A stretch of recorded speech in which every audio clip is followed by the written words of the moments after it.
Hello friends, ஈஸியாக குயிக்காக டக்குன்னு பாஸ்தா ரெசிபி எப்படி செய்கிறதுன்னு பார்க்கலாம் வாங்க.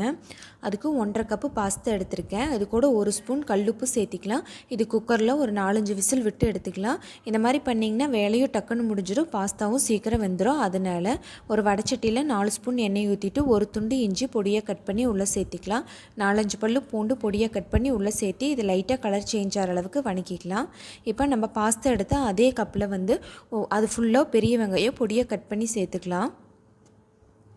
இது லைட்டாக வணக்கிட்டு ஒரு பெரிய குடமிளகா பொடியாக கட் பண்ணி உள்ளே சேர்த்துக்கலாம். இது நல்லா கலர் சேஞ்ச் ஆகிற அளவுக்கு வணக்கிக்கலாம். பாருங்கள், இந்தளவு கலர் சேஞ்ச் ஆனால் போதும். இப்போ 3 தக்காளி அரைச்சி உள்ளே சேர்த்திக்கலாம். இதே ஸ்டேஜில் நம்ம தேவையான மசாலா பொருளையும் சேர்த்திக்கலாம்.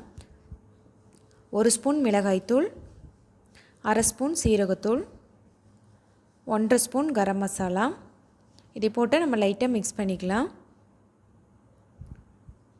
இப்போ தக்காளிக்கு தேவையான உப்பு ஒரு 1/2 ஸ்பூன் உள்ளே சேர்த்து இதை நல்லா சுருண்டு வர அளவுக்கு வணக்கிங்க. பச்சை வாசம் போகிற அளவுக்கு வணக்கிங்க.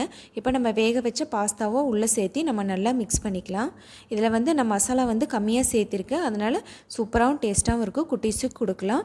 நீங்களும் ட்ரை பண்ணி பாருங்கள். தேங்க்யூ.